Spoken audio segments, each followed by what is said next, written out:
آج میری گفتگو کی بنیاد اسلام اور آج کا مسلمان ہے۔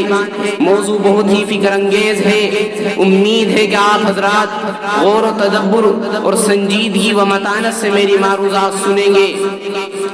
اسلام کے نوجوانوں، اس کائنات کو اللہ تبارک و تعالیٰ نے بنایا ہے اور زمین و آسمان کے درمیان جو چیزیں ہیں ساری کی ساری اللہ تبارک و تعالیٰ کے قانون کو پورا کر رہی ہیں۔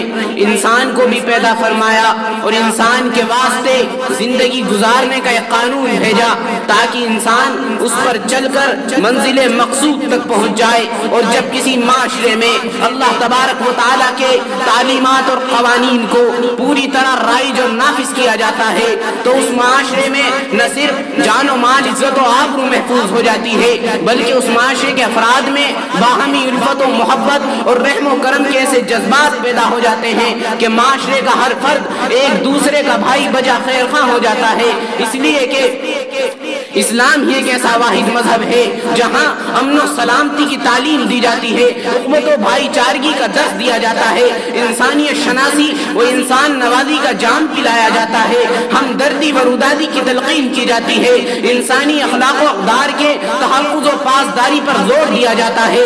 مذہب اسلام میں امن و امان کے پھول کھلتے ہیں، صداقت و سچائی کی شجرکاری کی جاتی ہے، الفت و محبت کی آبیاری کی جاتی ہے۔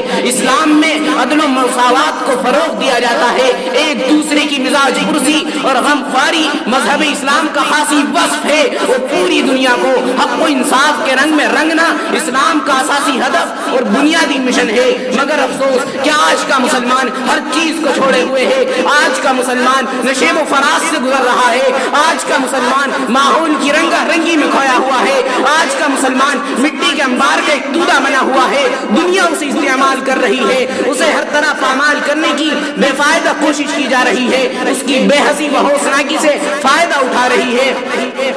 قومیں اسے لقمتر سمجھ کر اسے نگلنے کی کوشش کر رہی ہے، لیکن یہ مسلمان چوراہے پر کھڑا تماشا بنا ہوا ہے۔ آج کا مسلمان سود و زیاں کے اندیشے سے اپنی کشتی حیات کو آگے بڑھائے ہوئے ہے، اس کی زندگی جمود و تعطل کی شکار ہے، اس کی بات بالکل ڈھیلی ہے، دوسروں کے سامنے ہاتھ پھیلائے ہوئے کھڑا ہے۔ لیکن دوستو، صحیح وہ ہے جو تمام باطل و خطرات کا سامنا کر کے زندگی کو زندگی بنائے رکھنے کے لیے ہر دم کوشاں رہے۔ زندگی ایک بے ہم روانی کا نام ہے۔ صحیح وہ ہے جو اس زندگی سے لڑنے کا سلیقہ سیکھے، موجوں سے ٹکرانے، پہاڑوں طوفانوں سے آنکھیں ملانے کی اس میں ہمت پیدا ہو جائے گی۔ زندگی کی صحیح قدریں تلاش کر لے، اسے مرنے کا سلیقہ اور جینے کا قرین آ جائے۔ اسے اپنے سماج و معاشی کی تعمیر کے لیے قربانیاں پیش کرنی چاہیے۔ اسلاف کے کارناموں کو پڑھ کر اس میں ہمت و جوش و غیرت اور بے باکی کا اندازہ کرنا چاہیے، تب وہ مسلمان زندہ قوم میں شمار ہو سکتا ہے۔ ملت اسلامیہ کے پاسبانوں، ایک وہ بھی تو مسلمان تھے جو مدائن فتح کرنے کے لیے گئے، راستے میں سمندر پڑ گیا، مشورہ کیا کہ اب کیا کرنا چاہیے۔ مسلمانوں کی ایمانی قوت اور دین کے پرجوش ولولے نے یہ کہا کہ ایمان کی طاقت کے سامنے یہ سمندر کیا چیز ہے، ہم اسی میں گھوڑے ڈال دیں گے۔ چنانچہ مجاہدین اسلام نے، صحابہ کرام کی مقدس جماعت نے اسی میں گھوڑے ڈال دیے اور سب اس طرح باتیں کرتے گزر گئے جیسے خشکی پر سے گزر رہے ہوں، اور سمندر عبور کر گئے۔ کافروں نے جب یہ حالت دیکھی تو سب یہ کہتے ہوئے بھاگ گئے کہ دیو آمدن، کہ دیو آمدن، کہ دیو آ گئے، کہ دیو آ گئے۔ اس طرح مجاہدین اسلام کو فتح حاصل ہو گئی۔ اقبال نے کیا خوب کہا ہے، دشت و دشت دریا بھی نہ چھوڑے ہم نے، بحر ظلمات میں دوڑا دیے گھوڑے ہم نے۔ حضرات، یہ ایک ہی ایسا واقعہ نہیں بلکہ تاریخ کے صفحات میں آپ کو ہزاروں ایسے واقعات مل جائیں گے جس میں مسلمانوں نے ہر میدان میں فتح پائی ہے۔ انہوں نے پہاڑوں سے ٹکر لی تو پہاڑوں کے دل چھوٹ گئے، برق و بادرہ میں حائل ہوئے تو ان کا رخ موڑ دیا۔ وہ جنگلوں میں گئے تو جنگلوں نے بڑھ کر ان کا استقبال کیا۔ انہوں نے خاک پر ہاتھ ڈالا تو اسے سونا بنا دیا۔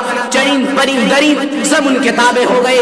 سمندروں کے قطرے، بیابانوں کے ذرے، آسمانوں کے تارے، سب نے انہیں خوش آمدید کہا، انہیں اعزاز بخشا. اقبال نے خوب فرمایا، خشکی میں لڑتے کبھی دریاؤں میں، دی اذانیں کبھی یورپ کے کلیساؤں میں، کبھی افریقہ کے تپتے ہوئے صحراؤں میں. شان آنکھوں میں نجستی تھی جہاں داروں کی، کلمہ پڑھتے تھے ہم چھاؤں میں تلواروں کی. ٹل نہ سکتے تھے اگر جنگ میں اڑ جاتے تھے، پاؤں شیروں کے بھی میدان سے اکھڑ جاتے تھے. تجھ سے سرکش ہوا کوئی تو بگڑ جاتے تھے، تیغ کیا چیز ہے ہم توپ سے لڑ جاتے تھے. نقش توحید کا ہر دل پہ بٹھایا ہم نے، زیر خنجر بھی یہ پیغام سنایا ہم نے. حضرات آپ کو یاد ہوگا عمر فاروق رضی اللہ عنہ کا زمانہ ہے، افریقہ کے بیشتر علاقے فتح ہو گئے، اسلامی علم بلند کر دیا گیا، دیواروں پر اسلامی جھنڈے لہرنے لگے. وہاں کی پرشکوہ عمارات اور بلند و بالا میناریں اسلامی عظمت و سطوت کے سامنے ختم ہو گئی. اس وقت کچھ گنڈے اوباش لوگوں نے دین کی راہ میں روڑے اٹکانے اور وہاں کے نو مسلموں کو بہکانا اور برگلانا شروع کر دیا. اس سے بڑی رخنہ اندازی پیدا ہونے لگی تھی. حضرت عمر فاروق رضی اللہ عنہ اس کی سرگوجی کے لیے، حالات کو معمول پر لانے کے لیے حضرت عمرو بن العاص کو بھیجا. حضرت عمرو بن العاص نے وہاں جا کر حالات کا جائزہ لیا.